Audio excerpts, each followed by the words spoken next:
hold space for your darkness, a first responder mental health podcast hosted by me, Erin Jane, where we have conversations about what it's like to perform a first responder role and the mental health challenges that can accompany it.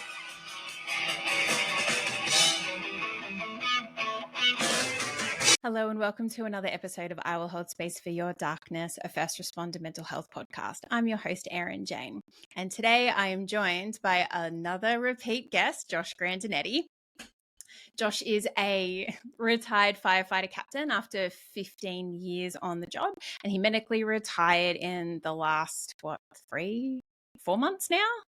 Yeah, about 4 months, I guess, at this About point. 4 months, yeah, officially. Yep. Mm-hmm. And he has transferred over to a full-time paramedic with the Mesa Fire Department in Arizona there. He is the founder/creator of Foundation Fortified, which is a mindfulness meditation platform specifically designed for the first responder population. He is a qualified mindfulness meditation instructor. He is also he's the one who introduced me to the Thin Line Rock Station, where he is another DJ and host, where he hosts the show Midweek Mindfulness every Wednesday, 12 till 2 p.m. He is, I would like to say, an all-round good bloke, and has over the last sort of 12 months become probably one of my closest friends, if I'm allowed to say that, Josh. Absolutely. I appreciate the compliment. I feel the same about it's nice to have somebody in the space that I can just call personally and not feel too embarrassed about when I don't understand something. No, not at all. Not at all. It's quite a symbiotic friendship in that means. Well, thank you for coming back. If this is the first time you are listening, Josh was a guest on I wrote it down, episode 36. So that was kind of in the lead up to that. Him and I met and we discussed Josh's career and Foundation Fortified and so many things. And we actually talked for like 2.5 hours. So if you would like to know a little bit more about that, please feel free to jump back into the back catalogue and episode 36 and check out a bit of the history of Josh and all things Foundation Fortified. But today Josh and I probably talk every week, maybe At least once a week. I feel like sometimes I don't get around to talking to you for like 2 or 3 weeks, but I would say on average we're probably talking at least once a week together. And then it's like, where have you been all my life? At a time. Yeah. Exactly. And so after we connected for the podcast last year, and it was about this time last year, I think, Josh kindly put me in contact with the bosses of the Thin Line Rock Station, which led to me getting my own show on there. So I'm always eternally grateful to Josh and always have a debt of gratitude and all the time in the world for him. But so recently, Josh released a mindfulness meditation, just kind of like a short 5-minute one on Instagram a couple of weeks ago. And I absolutely adored it. And I just felt like it was a reason for us to jump back on and have a conversation about a couple of different bits and pieces and kind of talk specifically about that meditation too, and the inspiration behind it and all that kind of thing. So do you want to talk to me a little bit about that one, Josh? Yeah, that's great. Like we talked in our first podcast, I started Foundation Fortified because I started practicing meditation almost maybe 12 years ago at this point. And I just believed it was very helpful in my career with the post-traumatic stress, the anxiety I was developing, and even in my personal life, it seemed to be a gift to my loved ones. I was less worked up at home, and I was a little bit more patient with my boys and my wife, and it just seemed to do so much good for me. And I wanted to find a way to bring it into the fire service and into the first responder world in general. And so I took that opportunity when I got injured at work, and I was out of the fire department for 1.5 years trying to recover from my busted knee. But that's what built Foundation Fortified, was just everything that I thought was relatable and valuable to first responders, and trying to put it through a mindfulness meditation lens. Mm-hmm. Well, now that I'm back acting as a first responder, if not a sworn fire captain, but as a transport paramedic with, like you said, Mesa Fire, it's just put me back into the role of being a first responder again. And being away from my family for extended periods of time and going through some of the difficulties and even just small day-to-day struggles. A lot of my content in Foundation Fortified early on was about the big, hard, heavy hitting things in our careers, in our industry. But there's all these subtle nuances that I'm starting to get familiar with again, starting to find touch with again, and getting off duty and actually leaving the responder behind and becoming the civilian and the father and the friend was something that I hadn't done in a while. So I just Yeah. wrote a meditation that I thought would be very, relatable to first responders who are trying to decompress, come off the clock, and be with their family, so that they aren't having those holdovers of the mind, or that hypervigilance that's constantly bothering us when we're away from work. So that whole piece was just kind of, it was very beneficial to be back in the life of a first responder. And it just occurred to me that this was something that not only have I struggled with in the past, but I've obviously struggled with a little bit again as I've come back into the firehouse. And I just thought this would be a really good piece to put out for first responders. So Yeah, no, it's awesome. And I think as soon as you posted it, I think I texted you and was like, dude, it was such a powerful one that you were kind enough just to kind of put out there and share, because I think, and correct me if I'm wrong, but so when we spoke sort of that 12 months ago, I think, Foundation Fortified was sort of almost just like a little bit more of like a landing page, and you were sort of working a lot behind the scenes to develop the website into what it is today, which is something that has incredible content, and you have like a do you call it, like people can sign up and become a member, and there's a free side, and then there's a subscription side which has obviously more detailed and more like in-depth practices and stuff like that for people who are into it. But you equally share so much beautiful content just to kind of be the good bloke that you are in terms of just wanting to kind of help people, which and I think that's why, like, and I've obviously done a lot of the work and the meditations on your site, the one that you shared, it was just so powerful, and I'm like, we have to talk about this. I'm glad you find it useful. I am not interested in putting everything that I create. I didn't invent meditation. I didn't invent mindfulness. And Yeah. what's more is I don't feel like I'm the world's best meditation you know instructor or practitioner.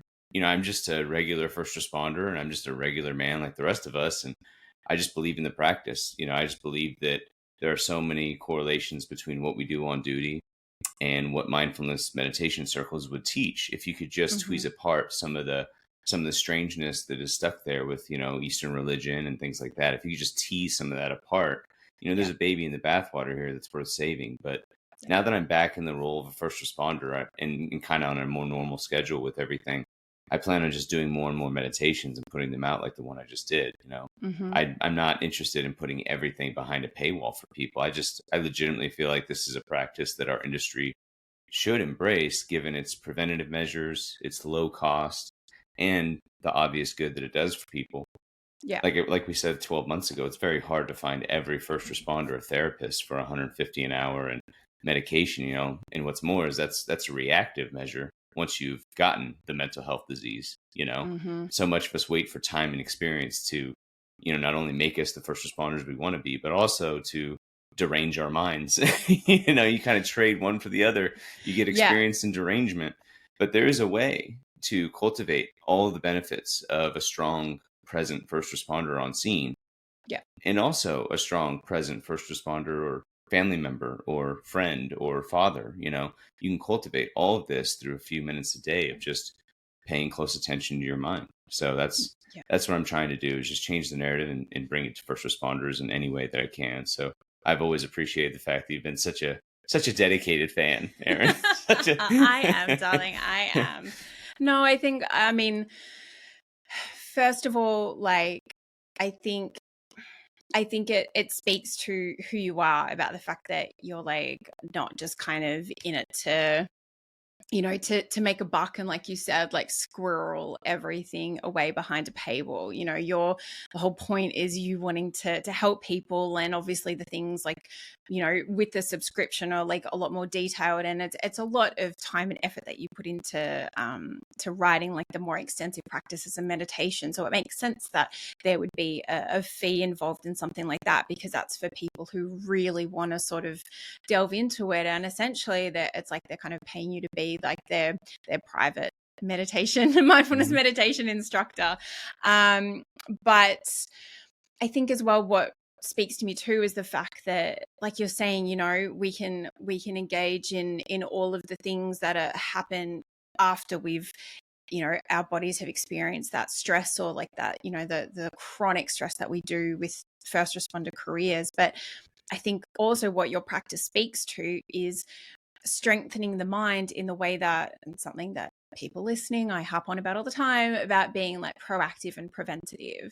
And I know sort of a bit like of a goal of yours is not for someone to, or I guess it's twofold, in terms of you want it to be a resource for people if they do feel like they're kind of perhaps going down that path, or they find themselves further along that path, and this is something that speaks to them, to help them where they're at, but also to be that proactive and preventative practice that will build them up from the get-go. And even, I think we've discussed it, like, in offline conversations, about getting it into the, like probationary structure of fire departments or police academies and all that kind of thing, to have as a resource from the very, very, very beginning of their careers. Absolutely. I see it in the same way as I see the way first responders have done a 180 on physical fitness as our culture. I mean, it wasn't too long in the distant past where firefighters and cops weren't really involved with physical exercise all that much. It was just the job, really, And then we noticed that cops and firefighters and some paramedics were just dying on scene of heart disease right there in front of us, and we realized we had to do something. We had to do something for the first responders. We had to do something for the public that was on scene at that incident, that now every first responder is just going to be managing this gentleman, right? Instead of the emergency going on.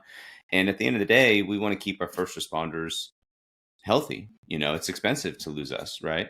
So exactly. Embracing a culture of first response or physical fitness was a very beneficial thing for us to do. And we did it by putting that culture into our academies. And while we have you for these 2-3 months, we're going to make you run. We're going to make you do push-ups. We're going to make you do a little bit of stair towers, while you're running up and down. We're going to teach you a little bit about diet and exercise, and hope that some of that sticks with you throughout your career. And you could always come back to it if you feel like, your fitness level isn't to par of what you want out of your life and career. And I just feel like that's the same thing we can do with the basic practice of mindfulness meditation, because we can't give everybody a therapist. We can't identify risk factors for mental health disease right away. And what's more, even if you're the perfect mental health candidate on day one when you're 18 years old, this is the one career we just know we're going to put you in front of things that you would never anticipate being able to see or cope with. We know this is going to happen. So we should be doing something mild, something meek to influence the mental health of our first responders as we're hiring them on, not only as department captains and in management, but also as citizens. We should be interested in the mental health of the people that are coming to help us with our biggest emergencies. And mindfulness and meditation is a very simple and elegant way to get 40 recruits to sit down once a day for 10 minutes and study their own mind, and to look within to see, do I show up more often day to day feeling depressed, excited, overwhelmed, anxious?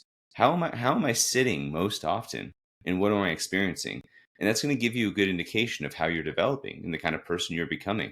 And what's more is mindfulness meditation can help reverse some of the negative things that we don't want in our lives. And so this is all the reasons why I believe meditation is kind of the missing key. And it's the most important thing we can do in first responder world to influence our biggest threat right now, which is the mental health epidemic that's really affecting a lot of us.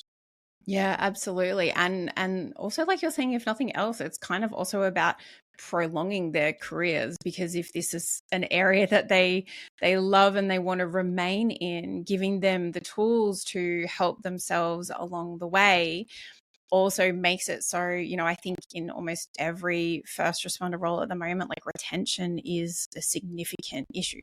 So giving them tools that they can, granted, like take it or leave it depending on what works for them. But if this is one that they can kind of implement from the get-go, then they don't know any different. And then they have that capability, like that self-efficacy and personal agency to take control of their own, physical and emotional and psychological well-being throughout, like doing the kind of practice that Foundation Fortified offers them to help them, perhaps have a longer career than they may have had if they never entertained like the idea of mindfulness meditation at all. Absolutely. I mean, we all want longevity out of our careers for the most part. Most first responders, once you get over the hump of the training and even before that, most of us want to be, we didn't come into this industry not wanting to do this job, but sadly, the job has a way of beating that desire to love your community and to care for your community and do the right thing and be the great citizen that you are, all those things that we want out of our lives as people and in our careers as responders, it can get beat out of us by the very job that we're doing. And mindfulness meditation is just a really good way to kind of investigate the causes of that, re-engage with your compassion circuits instead of your empathy circuits. And I'm very against empathy as something that we should be teaching anyway, because empathy it's a finite resource. And what's more is it's one that affects you, the responder, in time. But if you institute a culture of compassion, rather, compassion is just the desire to alleviate the suffering of somebody else. But there's no need to exchange feelings with that person, right? There's no need to feel the intensity of the emotional pull that they are in their own experience. But we can have compassion and want to alleviate that suffering. And I feel like that's another tool, another benefit of mindfulness as a scope, is it just seems to have overall better teachings than some of the ones that kind of overall affect us in the long run. There's a time and place to be empathetic, and there's a time and a place to be, extremely heroic. But we all know that sometimes on scene, doing the heroic thing is only going to cost you or your department more casualties, right? So when do you be a hero and when do you wait?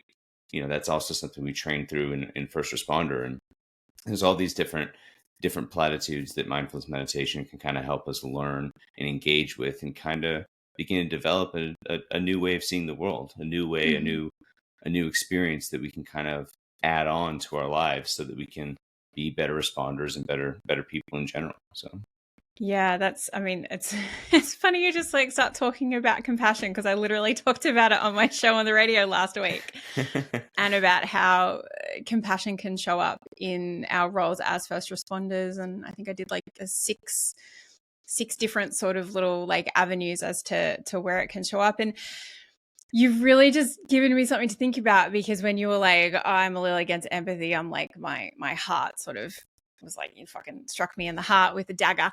But explaining it made total sense to me, because I lean into my empathy a lot, obviously now, given the work that I do, but it's also because it helps inform me or helps me help the people that I want to help in the right capacity. Whereas I think that delineation between, like you're saying, like I need to deeply understand your perspective as my client or as like your future counseling client in order to help you traverse that. Whereas as first responders, we don't have that sort of long, drawn out experience with people. Sometimes it's kind of short, very dynamic, often laced with carnage or tragedy or whatever else. But that's actually a really interesting way to frame it, in terms of like, you're like, I can offer you compassion, and that involves sympathy and occasionally empathy, but essentially it's recognizing other people's suffering, but also having the motivation to do something about it. Yeah. I mean, at the end of the day, empathy costs us. It does. I'm very empathetic toward my children, and they're exhausting. You know what I mean? Yes, It's yes, exhausting. And don't get me wrong, empathy definitely has its place. It's a very motivating, when you're feeling empathetic towards someone's situation, this is what will bring you up and get you to do the thing that needs to be done. But compassion, on the other hand, is just a state of mind. It's an overall state of caring for another person, of wanting to do the right thing. It's much more durable in our psyche than empathy. Empathy might get you an hour, a day of effort before it starts to cost you and make your own stress levels, cortisol levels, exhaustion levels go through the roof. And this is partly why it doesn't take long in our careers as first responders before we start defending our own psyches against the community that we're sworn to protect. It doesn't take long before we start getting a little soured toward demographics that cause us issues, like the drug users, or the alcoholics, or the ones, the parts of our societies that we're constantly running on. We tend to get defensive and a little frustrated with them as people, right? As individuals we have to deal with day to day. But empathy will kind of drive you to have those defense mechanisms because you're feeling the cost of their situation. You're feeling bad for their circumstance. And that will make us naturally be more defensive. Whereas compassion, it's all too easy to be compassionate against somebody who's struggling with drug addiction, who's struggling with, not being able to get through their own struggles in life, whether it's alcoholism or whatever it might be. That's a very compassionate thing. And all I have to do is be kind to this individual from here to the hospital and show them a little bit of dignity and respect. And that's it. And that's a lot easier than wanting them to change who they are, being frustrated that they can't change who they are, because I'm feeling those empathetic circles of what my life would be like if I was you. Yeah. Right. So it's a subtle difference, but it is a subtle difference that can make all the difference in a 20-year career. No, very much. No, this is why we're friends. I've learned so much from you, darling. No, but it is because I literally, before you sort of like explained it just in that way, I would have probably argued with you on that point. But I think you're right, because as well, like I have to have a comprehension of your experience, your pain, your whatever it is, to be able to offer you that empathy. And as someone who is a naturally very empathetic person, I don't know why, and I don't know whether it is my policing background. I am able to disconnect very easily. Like I can offer it, but I don't let it necessarily like impact me. And whether that is from my policing career or working on like the suicide crisis line or that kind of thing, I think it's just the fact that I've had so much practice being able to not desensitize, but have just like a little bit of like, I don't know, visible shield or something like that. But that subtle delineation of what you've said in terms of empathy and compassion, I really like that. So thank you for sharing your perspective on that. No problem. I might have to change your nickname to Yoda or something now. Yoda. Well, at first, I remember in my own mindfulness journey, I would have probably told somebody, if I was being very honest around a campfire 8 years ago, that I was kind of an angry individual. I was quick to anger, quick to frustration. My kids could recognize it in me. My wife could, my crew could. And I would have probably described myself as kind of an angry person. Someone can get heated very quickly. And then I began meditating. I was already probably about 2 or 3 years into my meditation practice at the time. But, I sat down to be mindful, and I slowly began to realize that it wasn't anger necessarily. I was just a very anxious person. I was always anxious, constantly anxious about something. And that anxiety, instead of it, showing up like sadness, or instead of it showing up, it showed up like anger and frustration. Yeah. And so, which is incredibly common manifestation for, especially for guys. Absolutely. And all my energy was being wasted into focusing on anger, when a little bit of self-compassion for this little anxious person who's really just afraid of whatever mental crap I was inventing for myself, or afraid of whatever it might have, started to have a little bit of compassion for that side of me. And compassion killed it a lot faster than arm wrestling it to the ground, because I was angry, So that's just, the subtleties of the mind, and the subtleties in the way that you frame your situation, and just at the end of the day, sitting with your mind can begin to reveal with you more about what its fundamental components are, rather than the emotional hues that we get in the moment and we just respond and we just react, right? Yeah. When you're sitting with the privacy of your own mind for 5, 10, 20 minutes, however long it ends up being, you might be able to get into the undercurrent just a little bit more, dip down below the surface and see what really is underpinning these responses.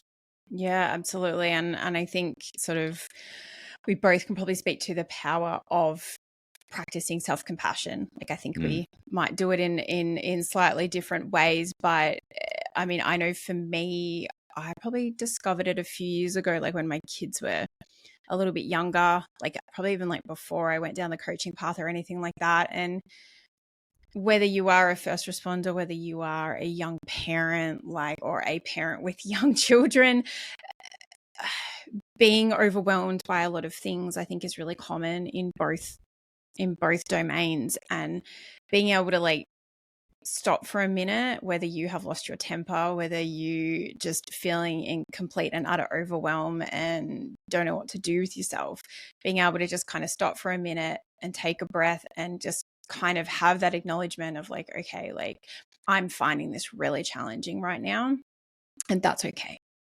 And everyone has challenging moments that they go through, and I'm just going to take a beat and I'm going to accept that this is how it is right now. And I'm going to offer myself the grace that I would offer someone else if they were experiencing or feeling how I'm feeling right now. And there's it's so simple, but it's so powerful when you actually do it for yourself.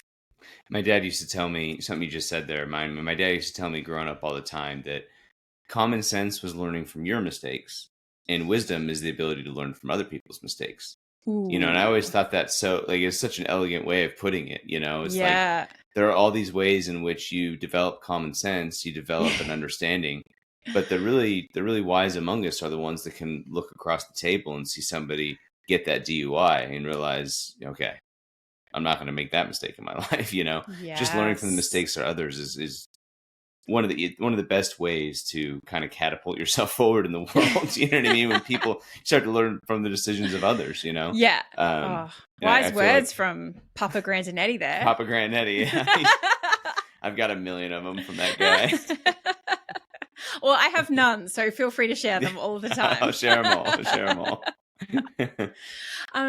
But I guess as well, so you have, I mean, I feel like you are like it's almost like a professional podcast guest by now. You are just so kindly go around and share your story, share your experience, share your practices and resources and all that kind of thing, which I think is fantastic, because the more people that message gets out to, the better. But you were really open about the fact that you were, medically injured or off on medical injury leave. And then since we talked and became friends, you went through the process of, retiring from Eloy Fire Department and then transitioning over as a paramedic role now. Talk to me you sort of said writing the meditation was incredibly helpful in that respect. But I guess in terms of just like a very personal sense, did it feel like kind of riding a bike, getting back into those 24-hour shifts? Or are you just like, I feel really old and I haven't done this in a really long time? I would put that at 50. I would put 50% of that on one side of that and 50% on the other. I felt like a decommissioned government resource after, 18 months of not sleeping in my own bed, 18 months sleeping in my own bed, 18 months of being home with my wife and kids. Oh my God. I bet your wife was so sick of you being around. I'll bet. And she was like, go to work. The funniest moment for me was when I was fresh on into my injury, about 3 months. So I was still very much in a chair, not really walking much or anything. I began to notice a little bit of impatience coming from my boys. They were kind of like you bro. Again? We want our mom time and you're just cramping our style. It's time for you to. Aww. So I definitely went through the moment of going back to work and, my sleep schedule being disturbed again, almost like it was in the very beginning of my career. I remember when I was a brand new firefighter, I had gone through 19 straight years of sleeping as much as I wanted between the hours of 9 o'clock at night and 6 o'clock in the morning, Yeah. And then when I first became a firefighter, that was just getting interrupted, and I remember being just dog tired a month into that project and just not knowing if I can continue. And then finally, I just kind of started to adjust whether those adjustments in my brain were good and they're gonna cause me problems in the future or not. At least now I'm not so tired. So I definitely had some of that. I was coming home, I was a little more grumpy. I was realizing that I was a little sleepy and stuff like that. But again, just use my mindfulness practice to the best of my ability. And I've found that adjustment. And it is nice. It's nice to go to work. It's nice to be productive. It is, at the end of the day, just fulfilling for me to serve something, anything. It feels good to go to a city and be needed. There's so many human beings that don't really know what their job is, what their job's doing, who What they're their directly purpose is. influencing. And there's no part of that career, that feeling for a first responder. We can all get the sense that our small role is pointless given the large amount of catastrophe that's going on. But you do know you're doing something, whether or not it's ultimately beneficial. We do know when we influence this community member or we serve this community, we're doing something that's respected and important. And that's good for me. I've always enjoyed that sense, coming from the fire department, being a paramedic. So that's nice as well. But I don't really see any downside to going back to work in the fire department, to work as a paramedic. My knee bothers me from time to time. The knee starts to irritate me after about the 10th call of the day. But that's going to be no matter what I do, given the nature of the injury and how far I've come. I'm very fortunate to have gotten the surgeons that I did. But there's always going to be a little bit of a hiccup there. But I'm a fortunate guy, and I'm enjoying the new role. So. Oh, that's good. I'm so happy to hear it. And now I do need you to explain the Doff the Clock, which is the name of the meditation which sparked our whole conversation today. Why don't you just take it away? Because he spent about 5 minutes offline trying to explain this to me. So I'm just going to let you run with it so I don't stuff it up. So Erin didn't understand why it was called Doff the Clock, right? And if you're not familiar with firefighter lingo, instead of saying, we're going to put our turnout gear on and then take it off, we feel like we have to add a D to it. And so we don our gear and we doff our gear. I don't know why that is. I mean, is that just an Arizonan thing? Oh no, that's a firefighter, you don your gear and you doff your gear when you put it on and off. See, I'm gonna have to ask. I'm gonna have to ask my husband because you're gonna have to. I'm normally pretty good with the firefighter lingo. Oh, yeah. I have a bit of an inside track. So, but that one I had not heard of before. So, again, Joshy teaching me stuff left, right, and center. So I titled it. It's just a 5-minute meditation. Nothing crazy. And I titled it "Doff the Clock" to kind of just you're taking off the uniform and the duty of being a first responder. And so many of us struggle to go from the two different lifestyles after a little while. When you're young in your career, it's like you always want to be seen maybe as that first responder, or you want to be rid of it as soon as you can, regardless of the type of person you are. At some point, those lines get more and more blurry. The more roles, responsibilities you take on within the industry, the more traumatic experiences you start to have, those lines just get more and more blurry because the mind, very easy to understand, is just integrating your experiences. It's just integrating, your mind doesn't know the difference when your husband is just being a father or he's now a firefighter. His personality isn't changing, and those experiences, in the hippocampus when you're going to sleep at night are integrating in a way that regardless of whether or not you see yourself as two different people, you are just a single entity, and so it can just be very hard to come off the clock for us as first responders. So that meditation practice is just completely designed to help you sit down in the comfort of your own home or even at the station when you're getting off and just shed that responsibility so that you really can come off the clock and be the person that you want to be, rather than half the responder or still ruminating about experiences at work or problems at work. So that was the motivating piece for that. Yeah. And first of all, thank you for putting it out there and being open to come on and talk about it today. And kindly, Josh is going to let me release it as part of this podcast episode. So if you stay tuned through till the end of our convo, you will be able to hear it, which I'm very excited about. But equally, he puts out content on the socials all the time under Foundation Fortified on Facebook and Instagram. So you can equally find it on there. You can save it to your little saved things, whatever. Or you can even save this podcast episode so you've got access to it. Is it up on your website as well? I haven't put it on the website as well, like I was telling you. So, I finally built out a studio. Recording meditation is just, I love it. I mean, I do love it, but let me tell you, it's challenging. Okay, the house settles. Okay, yes, and when you're doing anything else, you can kind of not be bothered by little noises here and there sometimes, but when you're diligently asking somebody to deeply focus and remain undistracted for this given amount of time, to have kids some are fundamental kicking the footy out the side. It just ruins the whole thing to have a cat meow in the other room.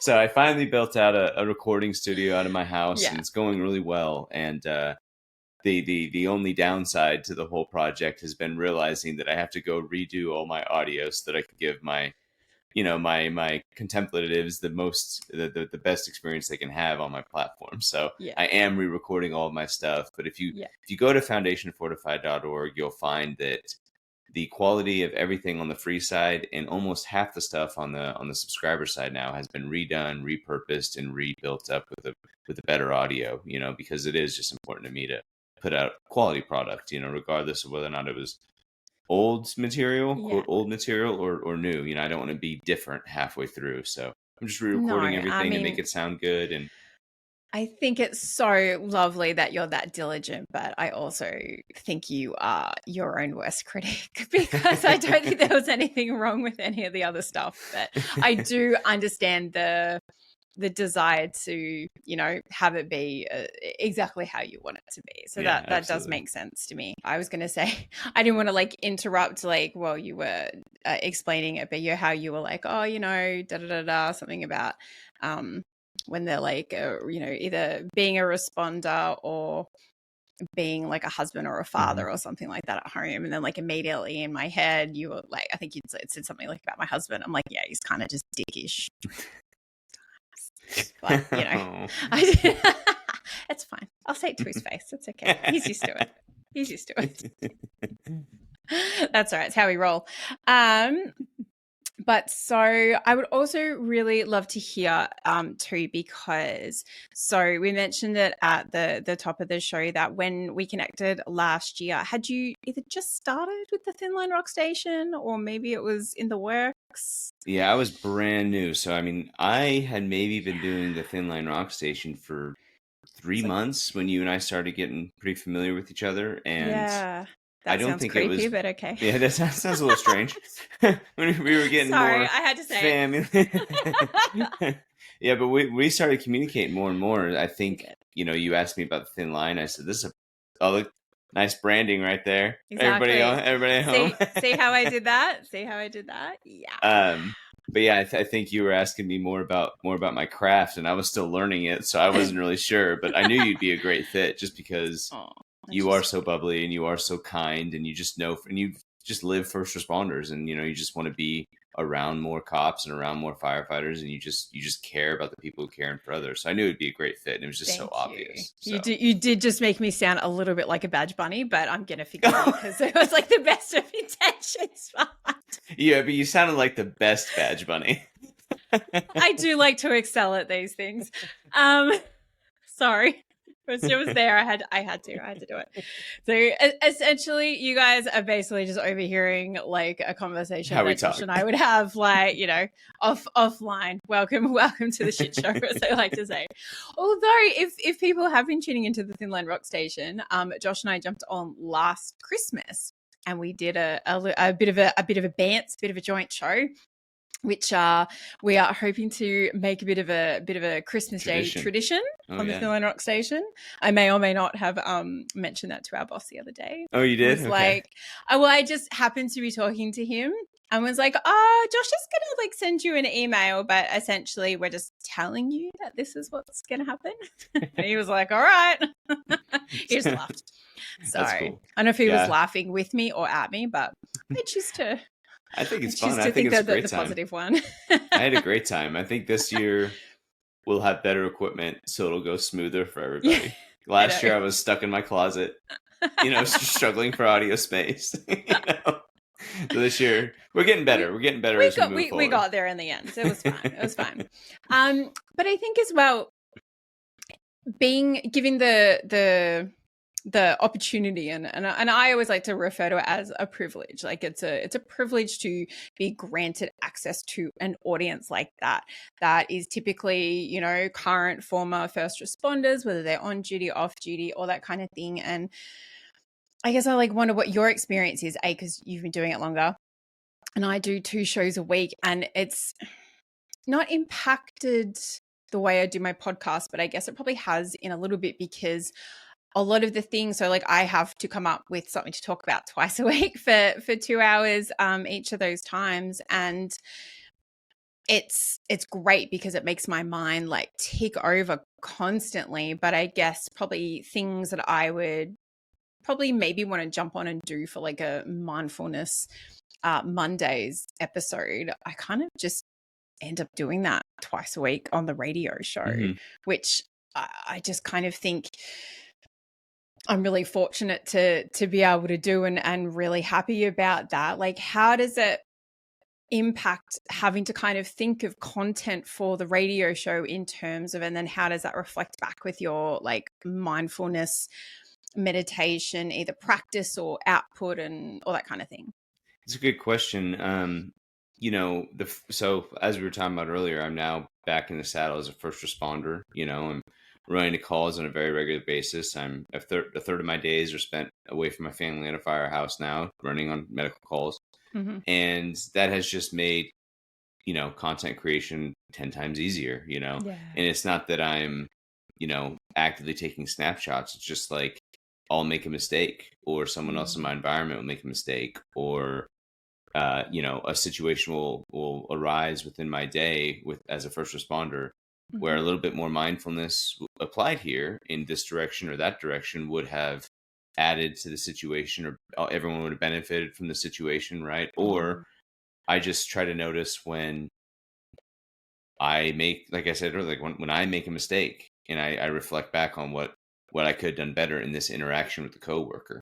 It just makes it all the easier to consider how other first responders are meeting these same challenges, and I'm always trying to look through my life through a little bit more of a mindful perspective. So it does make it a lot easier being in the environment around police officers again, around fire captains, around paramedics, talking to dispatchers. It makes it so much easier to think mindfully about the struggles of the job and what we all want out of our lives, and having conversations and finding out what people could, subtly use from Foundation Fortified. So it's just made it that much easier for me personally. So. No, that's awesome. And I think you and I are sort of pretty similar. Like I won't show you my office because it's pretty messy, but like I literally carry and I'm old school. Most people would just write notes on their phone, but it's like I have like cue cards everywhere I go. And it started off just having them for like study and all that kind of thing. And now it's like, it could just be a word. And even the compassion show that I did last week, it was just, I can't even remember where it came from. Oh, I do remember it was a live that my friends at Battalion 1 Consultants did. And I jumped on and was watching and supporting their work. And someone said something about compassion, or I might have even asked or posted a question about compassion, and then they started talking about it, and then it just like generated that little spark. So I think that's what's fun, because I think you and I are both in different ways, but we're both creative in the way that we like to write. And we like to think deeply and contemplatively about things. And so being able to, I think, share some of that with the listeners on the Thin Line Rock Station, we're trying to, we do try to keep it light and funny and all that kind of thing. I think we try to strike that balance. But I will, always be eternally grateful to you, because that is honestly some of like the funnest things I get to do during my week, is to jump on and do that show, and none of that would have happened without you. So no worries. Hopefully it's one of those things that, in the long course of time, the Thin Line Rock Station is just a small bump in the road of what we've been able to do for each other. So this is true. This is true. And we were just kind of talking about it on offline, that there's many different ways to listen to us. If you haven't heard about it before, the Thin Line Rock Station, they have their own app. You can listen on their website. There's multiple like ways to be able to access it via their website. They're on the socials under the Thin Line Rock Station, and we just this week, I want to say, now can be found on iHeartRadio. Which is we were like pretty excited. I'm pretty excited, I don't, it's not going to change anything I'm doing, but No, but I think just being accessible to, like a broader range of people, or, I was just saying on Thursday, I bumped into some Somerville police officers and gave them our card and all that kind of thing. So it's just ways for people to be able to find us, because Josh and I are just two of the, I find really struggle to call myself a DJ, but two of the hosts, DJs / whatever, that are on there. But there's so many different people either like talking about different things and all that kind of thing, that I think there's something on there for everyone. No, I agree.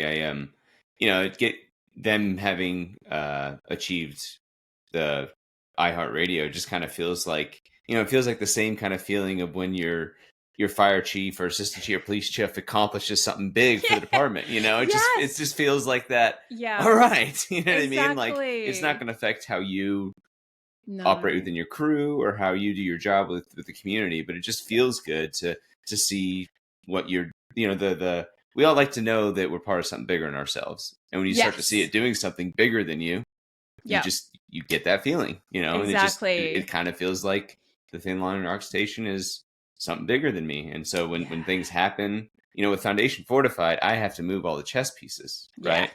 And when you're part of something larger than yourself, we all know what it feels like for that organization to move in a direction that we don't like. But boy, does it feel great when we're part of something bigger than ourselves, when it's moving towards something that we do enjoy, and we didn't have to do much to have that happen, No. So that's show up a couple of times a week. Show up and have some fun. So that's great. Well, and it's also like you're saying, it's like you and I, very, very tiny components, but there's a lot of work, a lot of time and effort and work goes on the back end of those kinds of operations, I would almost call it. And, our bosses work really, really hard to make sure that they're putting out great content and a great product and a great, not even a product, like a great service for the first responder community. So it's a kind of, I think I just look at it like it's a win, and it's a win for like the good guys. It's a win for people who are just trying to do something good for that first responder, emergency services, veteran community. That's just like playing great music and, having people on every now and then just to have a bit of a chat. And, Well, it's just such a dumbly obvious good idea, is to develop a radio station where you promote every unit that's on duty should be tuned into this thing all the time. So like every fire truck, every ambulance, every police truck across the nation. It's just like such an obvious way to get yourself an audience, So that's what I've started to do in my ambulance. I try to throw my phone on, and I just try to play it. Now my ambulance is old, so it doesn't connect. But I can still get my phone to connect. You're like, I'm going to bring my portable speaker and do all of the things. No, and I think it's great. They play lots of like first responder like commercials in terms of, you know, Mhm. first responder companies and or like first responder run or owned companies and businesses and all that kind of thing. So I think it's nice just to be affiliated with a group of people that just putting out something good. There's nothing about it is tarnished by a lot of, I guess, how do I say it? A lot of the external shit. Like Mhm. it's Mhm. not political. It's not, you know, like it's not that there's nothing, you know, and there's a lot of tragedy in what we do. Well, not me anymore, what you do. And there's a lot of, you know, controversy. There's 10-second video clips that go viral that then these people are castigated and then the truth comes out. But so I think part of the thing I love the most about it is like I think even though you and I can talk about, you know, sometimes some kind of heavy content and topics, it's always first responder related. But I think from, you know, having conversations with our boss, like the desire behind it is to kind of offer a refuge or a place to escape, or that is almost just like uniquely belongs to them. And I know you and I have talked about like when we did the Christmas show and all that kind of thing, like we wanted to spread a sense of camaraderie because, like, you know, I know you know what it's like to work a Christmas shift. I know what it's like to work a Christmas shift. We wanted to, I guess, be there with Mhm. those people Mhm. and hopefully, you know, get to do it again this year. And No, as long I'm excited. as Yeah. as long as they'll have us, I don't know. I remember we played a couple games. I I had was you try just to about like. to say you're going to have to like, or I'm going to have to practice because I was terrible at those games. Oh my God. Embarrassing. We'll do something else. We'll figure it out. But it was a lot of fun. We'll do every Christmas. I think it's a great tradition. I'm going to keep that up. Exactly. I know we'll So have to start planning it soon. have little decorations behind us, you know, I know. decorate our I'll spaces. have to like my children's pictures can't go anywhere, but maybe I'll find some tinsel or something like that and put it up. I think I was gonna do a headband, but then I'm like, oh, then it's gonna like ruin the earphones. So Oh, yeah, the we'll come up headphones. with something. You did have a great ugly sweater last time, so Thank you. I was proud of it. not sure if pride should be the overarching one there, but you do you, mate.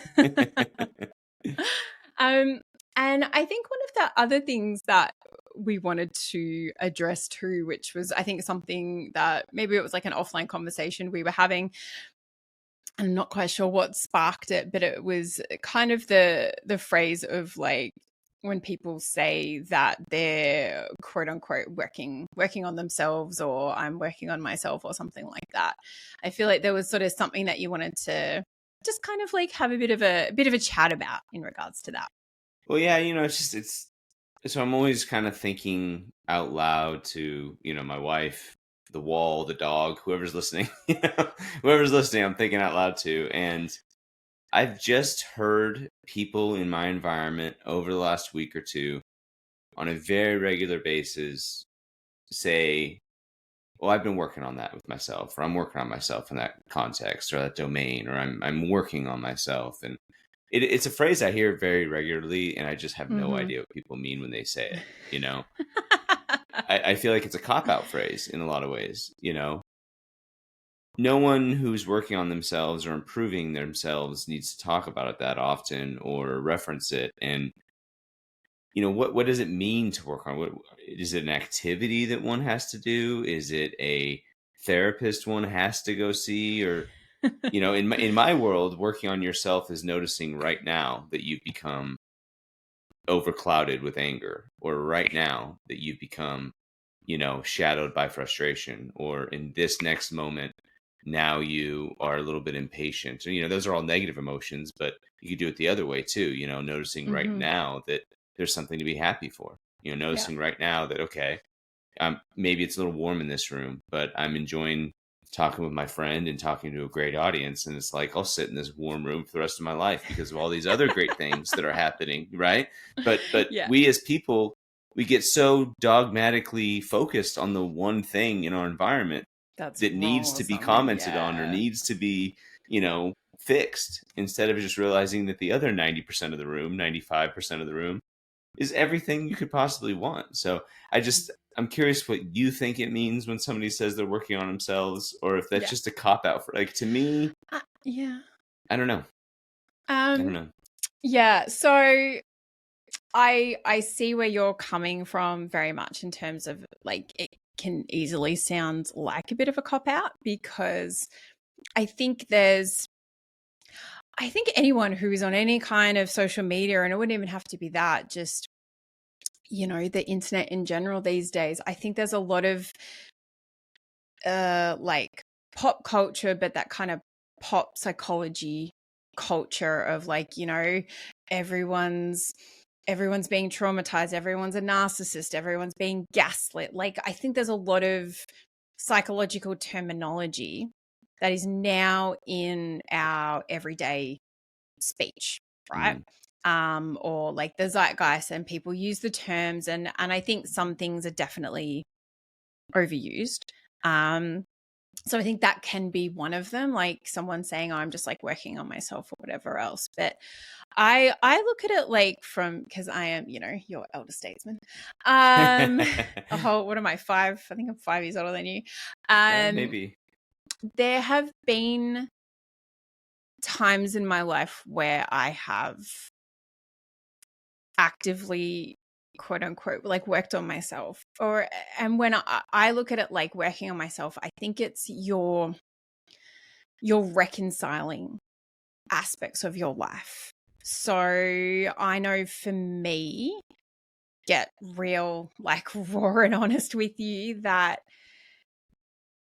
I had like a challenging time sort of in my late 20s after the breakdown of a long-term relationship, and I sort of not went off the rails, but I guess was probably trying to find every other way to cope or get over it, or what do they say, the best way to get over someone is to get underneath someone else.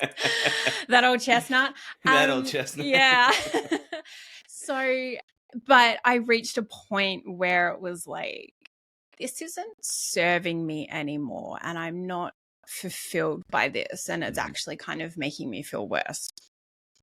And that's not to say that's the only aspect, but I think that can translate to anyone who sort of reaches a point where they kind of go, okay, like whatever strategy I'm using or whatever practice I'm engaging in my life, whether it could be drinking, it could be some kind of behavior, whatever it is, I think you kind of reach a point where it's not serving you anymore.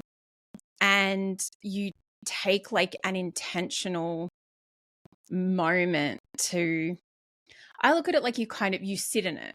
You sit in that recognition, and I think just kind of try to look at yourself with a very raw lens and be really honest and go, and, I don't know, maybe wrestle with the things that you don't really want to wrestle with, or you don't really want to look at. I think you're saying exactly what I want to imply is it takes activity to do so. Effort. So many people want to, improve themselves at the same rate that they want to eventually lose 20 pounds. It's not going to happen until you do something about it. There's got to be some sort of activating, motivating behavior that is going to influence some sort of change. You can't be comfortable and change. You can't. And what's more is, as well as I do in my mindfulness, impermanence is just all around us anyway. We all talk about change, and that brings a negative tinting of our experience. We don't like things to change. But if we just realize that things all around us are just by their very nature impermanent, well, that's an easier pill to swallow, right? My boys living in my roof is an impermanent situation, right? Some days I love that fact, and other days I dread it. My career as a firefighter and a fire captain was an impermanent situation. My healthy knee was an impermanent situation. All those were also changes, but there was nothing I was going to be able to do to influence that change, and there's nothing I was going to be able to do to see it coming. And Mm-hmm. our bodies are impermanent, our lives are impermanent, and what causes us suffering isn't that things change, it's that we want them to stay the same. Yeah. But they can't. So I feel like in a lot of ways, if you're going to work on yourself, you have to realize that we're always in a state of impermanence. You Mm-hmm. know, you have to act in order, you have to be a little bit uncomfortable if Yeah. you want to change anything in your life, whether that's your physical body, whether that's your financial situation, whether that's your mind. There's got to be some level of discomfort in order to get any benefit. And I feel like so many individuals believe that they're acting in ways that are improving themselves, but really Mm-hmm. they're just responding to the outside world. Yeah. They're just responding and reacting to whatever the world is giving it at any given time, rather Mm-hmm. than creating conditions and structures like therapy or mindfulness or a hobby that will build some sort of resilience in you, some sort of challenge struggle. Mm-hmm. You got to be doing something active in order to create positive changes for yourself, for the most part. If there are examples of ways where you can do that from bed, I would love to know. I would love to. I would love to know. I could probably share one, but it's. I actually wasn't meaning it that daintily, but that's okay. Oh well, that's what I heard. I know, and this is why we're friends. But as well, to like sort of add on to what you were saying, it's like you're saying change gets a bad rap because as humans we like to stay comfortable. And that's why because to change, then we are entering into the unknown. And then that brings about fear and out of our comfort zone and all that kind of thing. But then if you don't propel yourself forward in that sense, like you might be missing out on something great. Mm-hmm. And I would just say, get your mind out of the gutter for a second. It was more the fact of like, I'm trying to remember the term I used. It was like a mancation or oh God, it's going to really bug me now. I'll have to text it to you when I remember it. But like, okay. I just kind of went like cold turkey and I'm like, I don't want to talk to anyone. I don't want to like interact with anyone, whatever else. And I just kind of literally put blinkers on, and it was wintertime, so that helped. And I didn't go out. I didn't go like out socializing. Like if I did something, I went to a friend's house or I had friends over at I literally just did not want to put myself in a position where I was going to meet someone. Mm-hmm. Like as in actively, I was mid to late 20s. So it was like, you'd go out to bars or clubs or whatever and meet people like that. And I purposefully didn't put myself in any of those kinds of situations because I wanted to quote unquote work with myself. And realistically, it was about reconciling things from the past. It was looking at, parts of myself maybe that I didn't like. It was recognizing like how some of my own actions had contributed to things along the way.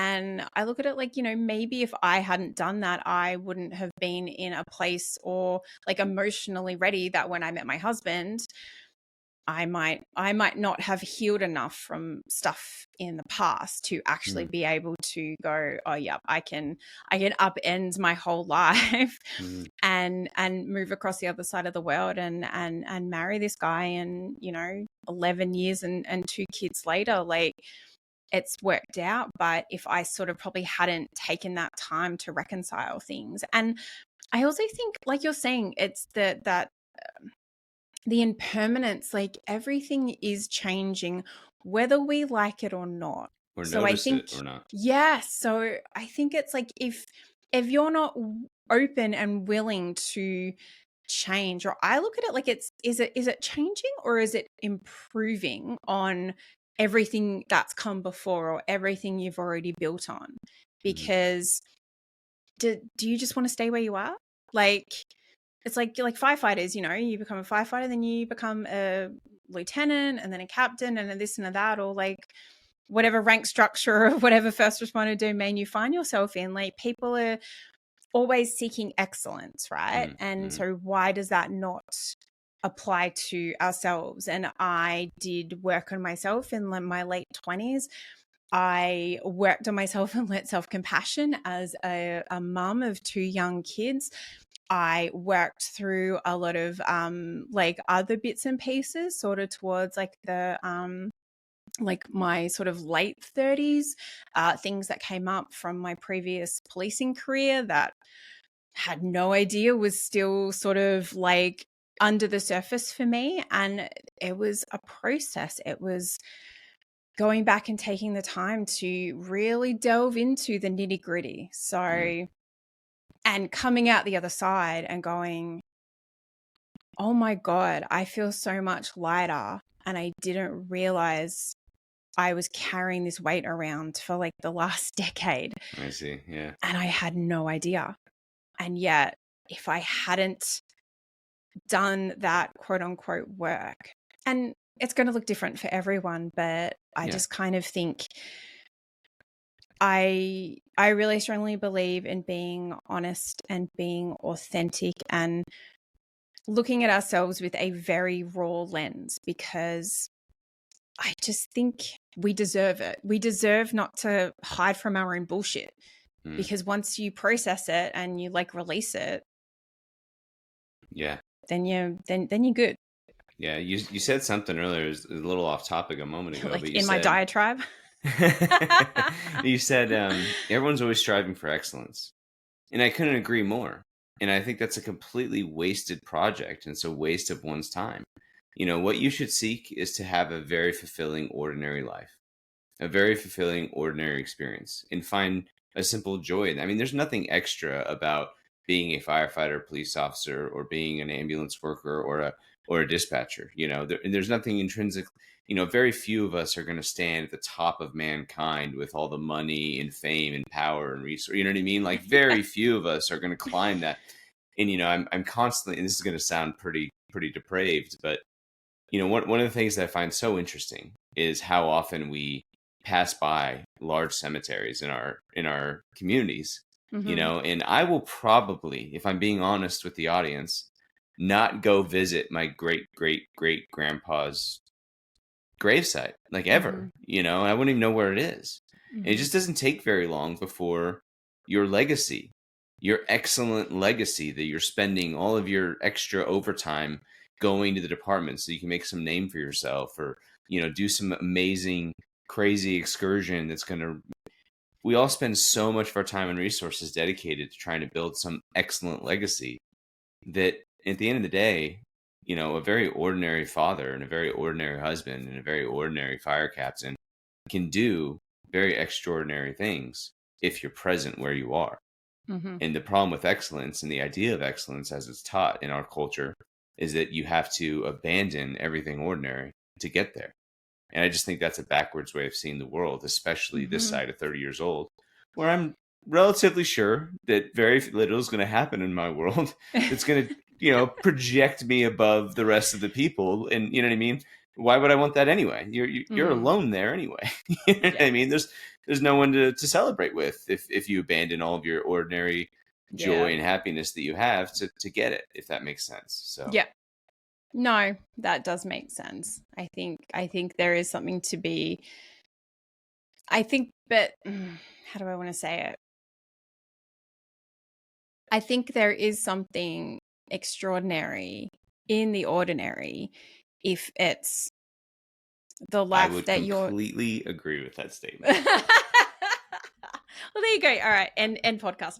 I think there's something extraordinary in the ordinary if you, like we've kind of been talking on and off, if you feel fulfilled, if you have purpose, if you, and granted it's not everyone's desire, but if you are loved and you are able to love well or be loved well, I think that those are common, ordinary human experiences. But I think, especially in the first responder realm, I think a lot of us are robbed of, like you're saying, the ordinary because of sometimes our roles and the extenuating circumstances and the impact of shift work and trauma exposure and all of the different things. So I think being able to find the extraordinary in the ordinary, but live a good life in those sense, I think that makes you rich and powerful. And I my husband always like jokes with me, and it's going to sound mean, but it's actually not. But he says, I love the fact that you come from nothing, because you appreciate everything. You appreciate the little things, like I will appreciate some small token or some small amount of effort that he makes, because I have that perspective of not growing up with a lot, so that you did really appreciate the small things in life. Yeah, it's beautiful, and that's really cool. Yeah. It's great that your husband gives you confidence like that about your fundamental, you know what I mean? Like, honestly, like it's nice to be seen like that by another person, that knows you deeply and well enough to not only explain who you are, but also how you get there, how you got there to yourself in a way that's like, oh, I didn't even realize that about myself. Thank you. No, and I didn't. So. And he was probably giving me shit about something at that time. But again, it's I think I don't know if I've spoken about it before, and I don't know if you and your wife are the same, but one of the things I never even really thought much about when it came to wanting a partner to spend your life with was how important humor was going to be. And I know your partner is a nurse, and obviously you being a firefighter paramedic, I don't know if you guys delve into that realm of the kind of dark, humid sort of stuff. I know my husband and I definitely do. And, we were just like laughing something stupid last night. And, but I never thought how important it would be to have someone who makes me laugh, or how I enjoy that sense of humor that we share. And ours is a little more on the darker side. And we definitely joke about things that people, we call them like the normies, would be like, what's wrong with them? But I wonder if that's like, you and Sean's experience too, because it's a very underrated thing, because I think humor will outlast attractiveness, or any of the things as we get into our old age, which I think we both hope to with our wonderful spouses. But I think it's something that I never understood the value of until I had it, and it's just the best. Yeah. No, I think humor plays a huge role in my marriage as well. I'm a huge smart ass. Like when you get me riffing, I'm just a total smart ass. It's like this is brand new information to me, Josh. As far as dark humor and stuff, I try to leave that at home just a little bit, because when I was deep into my career at Eloy Fire, I was bringing that dark humor home, and that dark humor all of a sudden began to. It did funny, subtle thing. The more I invest in dark humor, the more I would find myself not understanding whether or not this joke was appropriate for a 13-year-old. Because I was just constantly telling them, right? I would find myself like not understanding whether or not this next thing I'm going to say, or I would just pay the immediate social price. I would make the damn joke, and then I'd get hit by my mom because I just said something in front of my kid. You know what I mean? So I just pay that social price. So I definitely try to keep the dark humor. Like, I mean, there's no getting away from it. It's just part of who I am as well.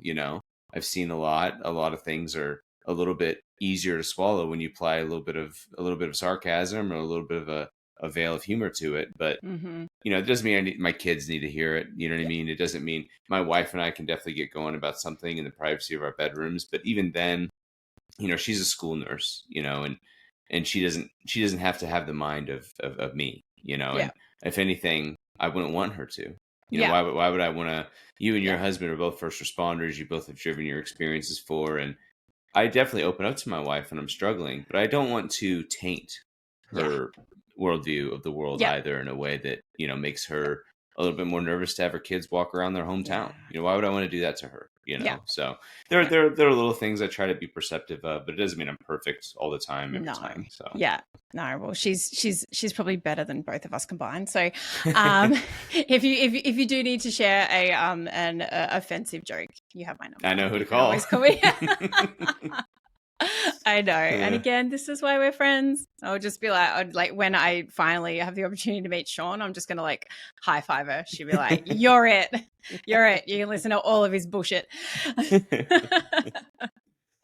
All right. Is there anything else you wanted to share with the audience? Do you want to kind of cover off just like maybe a quick summary of what doff the clock is before, because towards the end of the podcast I'm gonna add it in. Yeah, so this is just if you've never tried meditation before, and you don't know what the project is, what I'm trying to do is remove any religiosity or strangeness that might be associated with different versions of mindfulness meditation practitioners out there, and then I try to apply our day-to-day struggles as first responders to the basic practice of studying one's own mind. That's how I see meditation, is just studying your own mind. And doff the clock is just like we were saying earlier, I think it just coming off duty and struggling to reintegrate when you're just going to go back to work tomorrow, or you had some terrible experience, or just the hyper vigilance that we all know what that feels like when we're at the station. No matter how hard I can relax at the station, it's a tenth of how I can relax with my my son in one arm and my other son in the other arm at home on the couch. There's to call one relaxing and the other relaxing is to like lie about the term. Like I'm not using it honestly in one context here. And so like doff the clock is just a mindfulness meditation designed to help you achieve that, actually leaving the uniform behind and leaving the role behind in the locker as well, as opposed to just changing clothes, but being the same hypervigilant, anxious primate running around your city trying to save everybody. So that's kind of what I designed it to do, is just get the first responder off the clock and be able to reintegrate into their personal life faster with a little bit more clarity of mind. So. Yeah. No, and thank you for that brief description. And I think that's why it spoke to me a lot too when I first listened to it and was like, dude, because so a very common thing that a lot of coaches, counselors, psychologists will help first responder clients deal with is that transition. And there's, lots of people talk about it in the mental health and wellness sort of field, but it's like you're saying, part of the process can be like making sure that you don't, you take that uniform off before you go home. You maybe stop and grab a coffee on the way home if you're a firefighter and you're finishing at, 7:00 in the morning or something like that.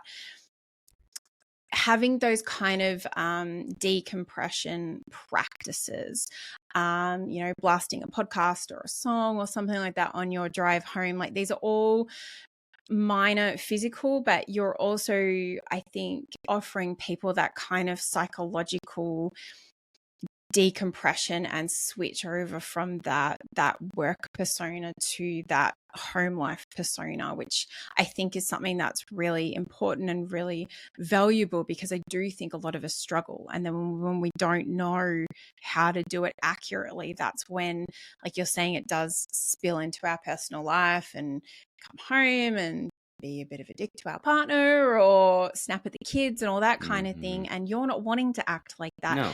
And they're not wanting to exist on eggshells around you as a result. So I think it's such a lovely resource for you to share, because I think it's a practice that, like we're saying, people can hook it up to their Bluetooth in their car and they can listen to it while they drive home from their station.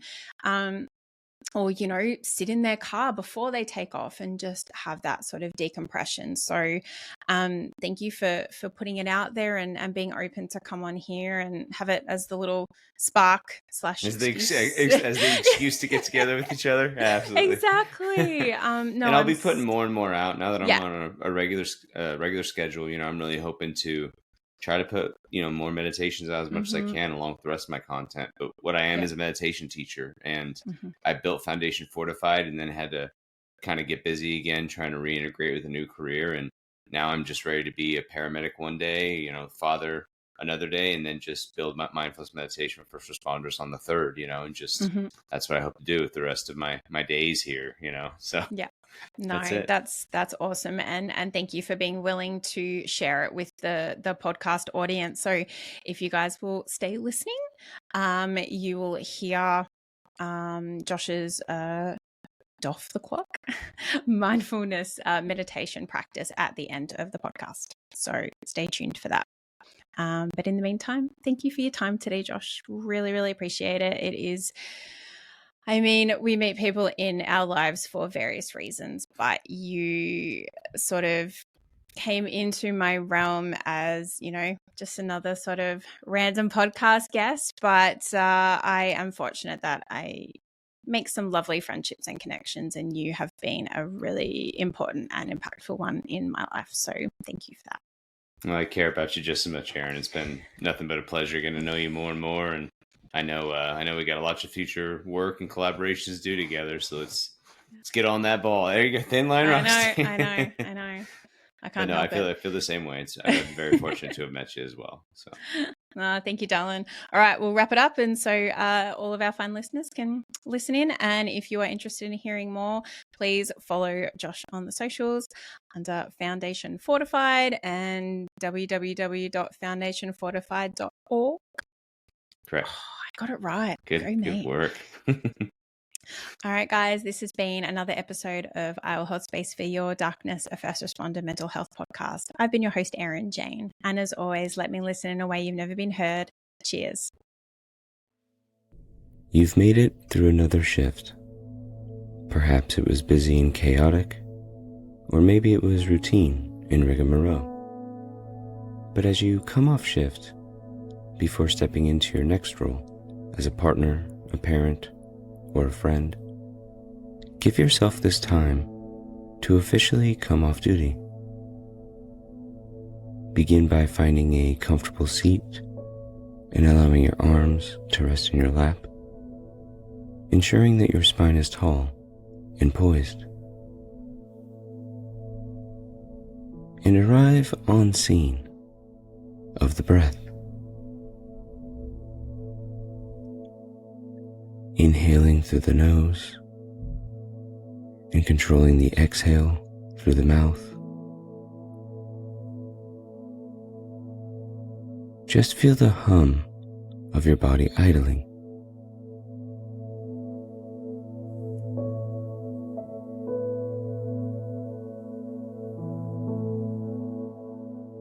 Notice if you're unconsciously pressing on the accelerator within the mind.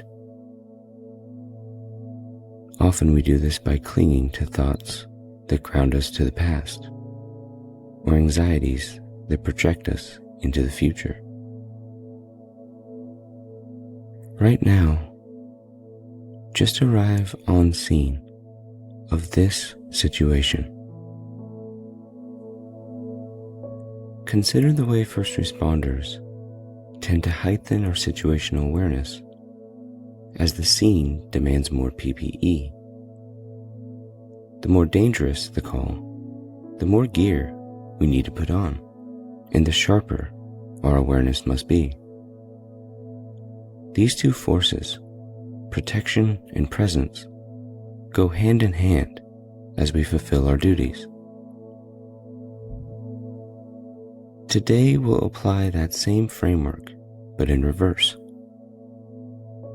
Instead of gearing up, we're going to gear down, fully coming off duty and stepping back in to our personal lives. To do this, begin imagining yourself in your day-to-day uniform as a first responder. And begin peeling off each layer of this uniform, step by step. Perhaps you'll start with any tools, like a belt, headset, or radio, followed by your shirt, your boots, and the pants your department requires. And each layer serves a purpose to protect, identify, or help you perform your duties. But now, it's time to doff that gear and drop the guard. As you mentally shift your duty uniform to a civilian set of clothes, allow your nervous system to recognize this shift as well. You're not responding to a burning incident. There are no combative patients around. There are no active threats to manage. You're safe now. You're home.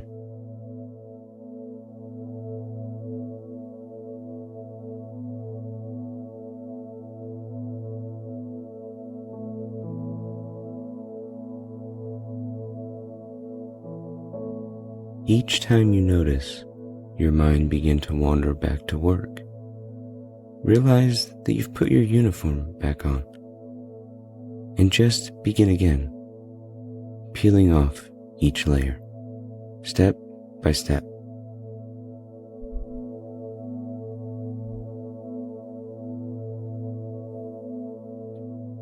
There's no need to become frustrated with a wandering mind.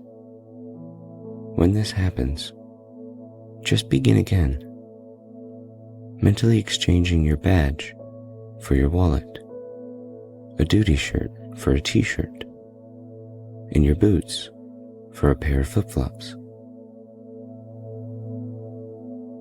You can repeat this process as often as needed. Sometimes, the mind takes longer to clock out than the responder. Off duty and at ease. May you be well and secure the wellness of others.